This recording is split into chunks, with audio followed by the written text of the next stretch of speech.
mixed cultures. The cultures that existed arose from the two ancient god races, the ancient Hyperboreans and the ancient Lemurians. There are obviously more layers to this, so I'll try and explain. The original white people that we have in history are of the Aryan or ancient Hyperboreans, who were fair-skinned with red and blonde hair. Their homeland is in ancient Ibernia in the far north. For black people, the most ancient depiction comes from ancient Irish legends, the Fomorians, a great civilization of great stature who had grand occult abilities. From Donnelly's Atlantis, quote, "The Fomorians were from Atlantis. They were called Fomoraic, Fomorag Afriic, and Fomorag, which has been rendered into English as Fomorians. They possessed ships, and the uniform representation is that they came, as the name Fomorag Afriic indicated, from Africa.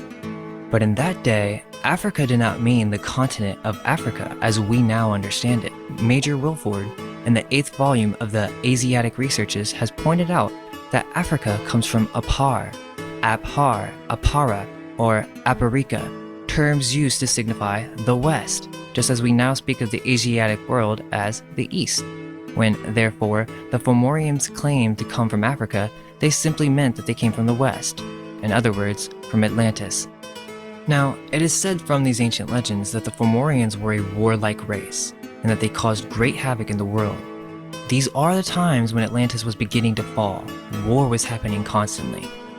From Donnelly's Atlantis, quote, "The Irish annals speak of the Fomorians as a warlike race, who, according to the annals of Clon MacNoise, were a sept descended from Ham, the son of Noah, and lived in piracy and spoiled other nations, and were in those days very troublesome to the whole world.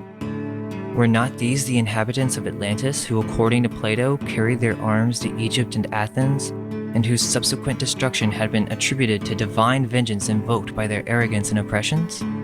Quote, "The Fomorians were a civilized race. They had a fleet of 60 ships and a strong army.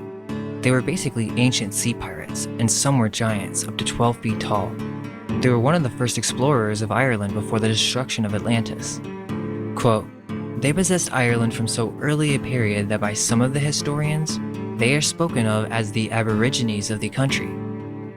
The first invasion to the country was by the Basque people, or the Atlantis settlements in Spain. Many of you may think that this is fantasy, but this is common knowledge in mainstream history. How many black people today in America know that Ireland is an integral part of their history? Not many. Quote, "The Fomorians defeated Partholon's people, the Basque from Spain, killed Partholon, and drove the invaders out of the country. The next invader to their dominions was Nimhid. He captured one of their fortifications, but it was retaken by the Fomorians under Mort. Nimhid was driven out of the country, and the Atlanteans continued in undisturbed possession of the island, the Fomorians, for 400 years more. Then came the Firbolgs. They conquered the whole island and divided it into 5 provinces. They held possession of the country for only 37 years, when they were overthrown by the Tuatha De Danann, a people more advanced in civilization. The Tuatha De Danann were the Hyperboreans. They came from what we call the North. Now, there's even more history that we don't know. This is from the timeline where most knowledge was destroyed. All we are left with is oral legends. We do have authority on this legend as it is quoted in the Book of Ballymote. So what else do we have? Well, we have legends of ancient Lemuria, the ancestral homeland of black peoples. In H.P. Blavatsky's The Secret Doctrine, quote, "There's a period of a few million of years to cover between the first mindless race and the highly intelligent and intellectual later Lemurians." Now, before we continue, let me just say that I don't agree with her timeline or completely concur with her views on the Theosophical Society. According to the story, she obtained this information from an ancient book that she had access to that is not exposed to the public. Quote, "Madame Blavatsky claimed to have seen a manuscript of the Book of Zion when studying esoteric lore in Tibet. She claimed this and other ancient manuscripts were safeguarded from profane eyes by the initiates of an occult brotherhood. Many of the lands of Lemuria still exist today, such as Australia, New Zealand, Madagascar, and even parts of America such as California." Quote, "They, the Lemurians, built huge cities of rare earths and metals. They built out of the fires lava vomited. Out of the white stone of the mountains, marble, and the black stone of the subterranean fires, they cut their own images in their size and likeness and worshipped them. The Lemurians were a spiritual race of black giants. They were a mix of Mongolian and black and had different organs according to Blavatsky. It is said that they had a physical eye on the back of their head, and that this degenerated into the now called third eye, and that they were the grand magicians of the elements. Quote, "This is the reason why perhaps even Easter Island with its wondrous gigantic statues, a speaking witness to a submerged continent with a civilized mankind on it. This is why many aborigines from the lands around the Pacific Ring of Fire are of a dark complexion. The pure blood of black peoples come from this ancestral homeland of Lemuria.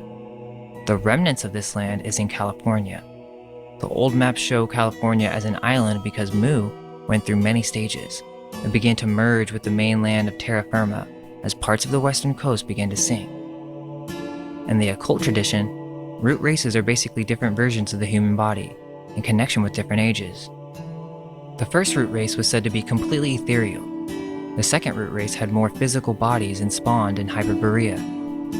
The third root race, the form that we now truly recognize as human, existed on the lost continent of Lemuria.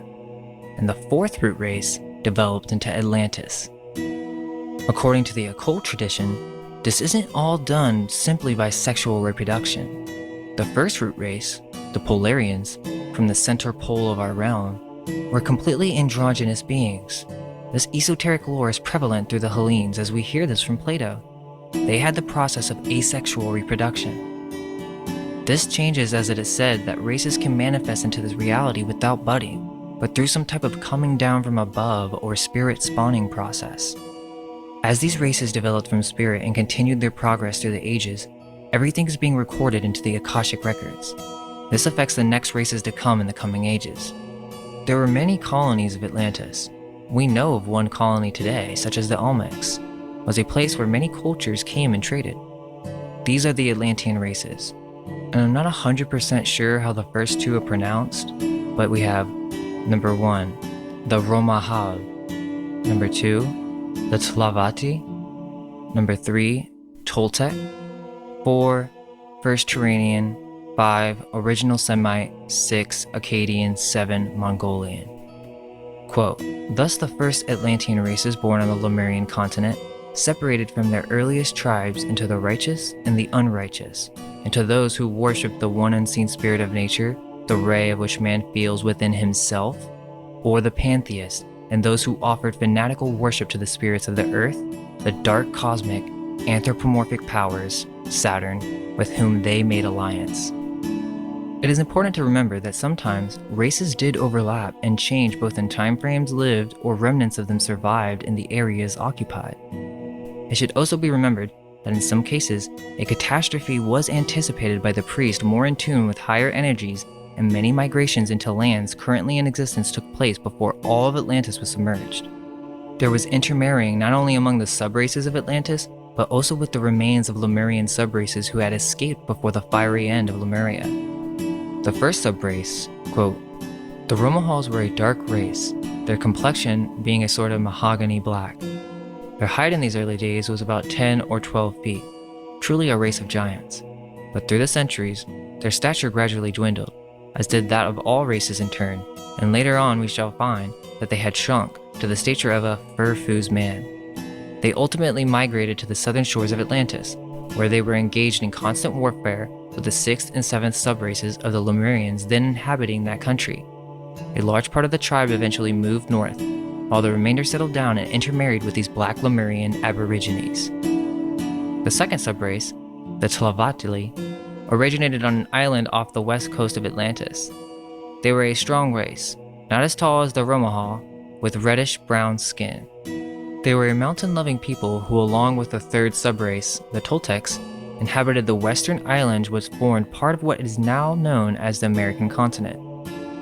The Toltecs, the third subrace, stood about 8 feet tall and had reddish-brown skin, like the Tlavatli, but more coppered colored. The features of the Toltecs, according to William Scott Elliott, were straight and well-marked, not unlike the ancient Greeks. The Toltecs ruled the entire continent of Atlantis peacefully for thousands of years.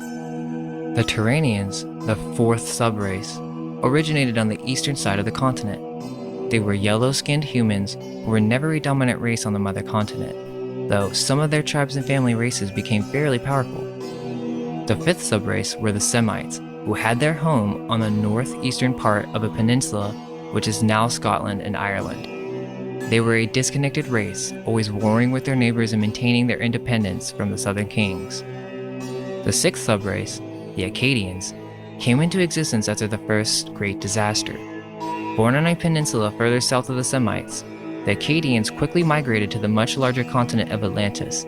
They fought and overcame the original Semites, ruling Atlantis for several hundred years. The Mongolians, the seventh subrace, had no touch with the mother continent. They were developed from the descendants of the Turanians. They spread over what is now Asia. Master Kut Humi in the Mahatma letters wrote that the modern Oriental races such as the Chinese, Mongolian, Tibetan, Malaysian, Indonesian, Japanese, Vietnamese, and so on are largely descended from the seventh and final subrace of the Atlantean root race. Quote, "The Lemuro-Atlanteans built cities and spread civilization. The incipient stage of anthropomorphism. Their statues witness to the size of the Lemurio-Atlanteans.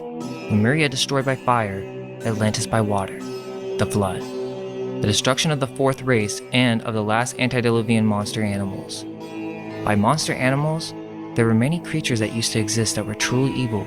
We hear stories of this in every culture around the world, or in some type of flood myth, and great mythical creatures that would terrorize the city. After each age, the continents change quite drastically. Continents sink and rise. Comets come and do impossible movements in the sky, unexplainable by modern science, and causes cataclysms and destruction by fire. The myths say that the gods were to blame, as they watched over and judged us as we passed through the ages. We must understand that the continents shifted quite drastically within the last 1,000 years, as it explains the supposed cartographic errors of the maps from the 16th and 17th century. Notice that most of our maps stop around the 1400s, and this date may even be made up from most of these documents. These new rulers, who were planning to conquer and create a new world, who came from the Phoenician subrace, were masters of the sea and became the world's first global corporation. They became the hidden hand behind all the global master elite. They conquered Spain as the Castiles, manifesting as the Catholic Jesuits, then becoming the Venetians, the hidden hand beneath all public education and science, teaching a new cosmology of Saturn worship. This group worshipped the sun, but we have more than one sun and they shift. In this interpretation, our neighboring planets are suns. This is basic occult knowledge explained in a modern way. But basically, one of these cataclysms that led to the destruction of the great Church of Ayesa, the destruction of all great Moorish civilizations, and the remaining empires in the world, done through some type of ritual of Baal, in which Saturn could be summoned into this physical world. The Phoenicians worshipped Baal in a way that we could never imagine. A good reference is The Adventures of Captain Mago, a Phoenician expedition 1000 BC, if you want to understand their want for control. Now, this is written from our modern timeline perspective, but what needs to be said is that these elites changed the calendar system and their own age. They added 1,000 years. So imagine that the fall of Rome is pushed forward 1,000 years on our mainstream timeline. You can trace Freemasonry back to this Phoenician cult. The Phoenicians belonged to the Aryan root race, so originally they were very renowned people. However, they fell to materialism in their quest to dominate the world market. What happened was there were still more powerful empires in the world that posed a threat to the Phoenicians. Many really. The Moors, the Tartarians, the Ottoman Empire, and the Church of Ayesa, also known as the Druids, the original Hebrews. They needed to destroy the rest of the Aryans if they wanted to rule the next coming age. Which, by the way, I don't know if I mentioned, but they don't all die. It is said that the Atlanteans still exist. Same for the Hyperboreans, for they do not age. So that may just be part of it, is that the Phoenicians got access to this ancient knowledge of esoteric wisdom, and they took advantage of it. They prepared devices for surviving underwater, hence the symbolism of the mermaid prevalent in their culture and the worship of the conch. Either way, they survived this event and immediately began educating and creating the new world. Historical figures were made up completely. All the knowledge that we have is from the main school in Venice, from the Phoenicians who became the Venetians. These Jesuits then conquered through Spain and Britain. This version of Spanish is the Jesuit Spanish tongue, Castilian Spanish. The royal Castile family is a branch of the Phoenician chain, as you can see with the royal arms. Just look at the royal arms of all these families and you will clearly see who's in charge.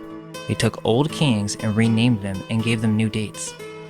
The Library of Alexandria, containing the knowledge of all ages before, was burned. This group sought out the remaining knowledge in the world through the Knights Templar, burning the sacred esoteric knowledge of all the nations. In Plato's Timaeus, Solon, a Hellene, goes to one of the colonies in Egypt known as Sais. Based on his description, Plato presents the priest to be a darker complexion. These people are not exactly the purebloods from Lemuria, but a mixed race with multiple shades from dark brown to light brown with slight variations of hue, mostly red, said to be descended from the Tolmecs. There may have been some who had the strong blood from the Lemurian race with a dark black with bluish reflection, but they are not from these lands. We will soon see that there are many different races of people who lived in these lands. From Plato's Timaeus, quote, "Thereupon one of the priests, who was of very great age, said, 'O Solon, Solon, you Hellenes are never anything but children, and there is not an old man among you.' Solon in return asked him what he meant. 'I mean to say,' he replied, 'that in mine you are all young. There is no old opinion handed down among you by ancient tradition, nor any science which is hoary with age. And I will tell you why. There have been, and will be again, many destructions of mankind arising out of many causes. The greatest have been brought about by the agencies of fire and water, and other lesser ones by innumerable other causes. There is a story, which even you preserve, that once upon a time, Hatheon, the son of Helios, have yoked the steeds in his father's chariot, because he was not able to drive them in the path of his father, burnt up all that was upon the earth, and was himself destroyed by a thunderbolt. Now this has the form of a myth, but really signifies a declination of the bodies moving in the heavens around the earth, and a great configuration of things upon the earth, which recurs after long intervals. At such times, those who live upon the mountains and in the dry and lofty places are more liable to destruction than those who dwell by rivers or on the seashore. Now for some context here, basically Solon took a trip to Sais into Egypt, and when Solon arrived, they greeted him with great honor. It seems that he wanted to share his knowledge, Solon, as if he was slightly boasting about his esoteric wisdom that he had recently learned. The priest is responding and telling him about a race of people who not only he didn't know about, but were a common ancestor of the two. Also, in terms of timeline and Plato, this could be ancient information or different books from the authors from the last age, compiled into one author, created by, you guessed it, the new rulers, Jesuit Venetians. I still think many of these books contain golden nuggets that they have left for those who seek wisdom. The only thing is, remember, they are trying to date this as if this process took 8,000 years. They adjusted the age in the translation based on the new knowledge at the time that this was translated. This is also where Blavatsky bases a lot of her history, including Tibetan and Hindu philosophies. So you can see how these made-up figures of the church could have influenced both science and occult circles. We continue, quote, "As for those genealogies of yours which you just now recounted to us, Solon, they are no better than tales of children. In the first place, you remember a single deluge only, but there were many previous ones. In the next place, you do not know that there formerly dwelt in your land the fairest and noble race of men which ever lived, and that you and your whole city are descended from a small seed or remnant of them which survived. And this was unknown to you because, for many generations, the survivors of that destruction died, leaving no written word. For there was a time so long before the great deluge of all, when the city, which now is Athens, was first and in every way the best governed of all cities. It is said to have performed the noblest deeds and to have had the fairest constitution of any which tradition tells under the face of heaven." Solon marveled at his words, and earnestly requested the priest to inform him exactly in order about these former citizens. "You're welcome to hear about them, Solon," said the priest, "both for your own sake and for that of your own city, and above all, for the sake of the goddess who is the common patron and parent and educator of both our cities. She founded your city 1,000 years before ours, receiving from the earth and Hephaestus the seed of your race, and afterwards she founded ours, of which the constitution is recorded in our sacred registers to be 8,000 years old." Now in Donnelly's Atlantis, quote, "What proof do we have that the Egyptians were a colony from Atlantis? 1. They claim descent from the 12 great gods, which must have meant the 12 gods of Atlantis, to wit, Poseidon and Cleito and their 10 sons. 2. According to the traditions of the Phoenicians, the Egyptians derived their civilization from them. And as the Egyptians far antedated the rise of the Phoenician nations proper, this must have meant that the Egypt derived its civilization from the same country to which the Phoenicians owed their own origin. The Phoenician legends show that Mysore, from whom the Egyptians were descended, was the child of the Phoenician gods Amnias and Magus. Mysore gave birth to Tuat, the god of letters, the inventor of the alphabet, and Tuat became Thoth, the god of history of the Egyptians. Sanchoniathon tells us that the Kronos, king of Atlantis, visited the south and gave all of Egypt to the god Tuat, that it might be his kingdom. Mysore is probably the king Mestor named by Plato. It was common knowledge throughout the 19th century that the Phoenicians were the predecessors to the Egyptians. This has now since changed in academic circles as they tend to try to hide this Phoenician group as much as possible. The reason being is because the Phoenicians is a cover name for a group of people who descended from the great Hyperboreans and established a priesthood in many of these lands after the flood. We know this in history as the Celtic race. However, the connection between the Celtics and Phoenicians is not discussed in modern academic circles. Therein lies the problem. The Phoenicians, or Phoenicians, were once a great race. This is the mother priesthood called the Church of Iessa that the priest in Timaeus is discussing.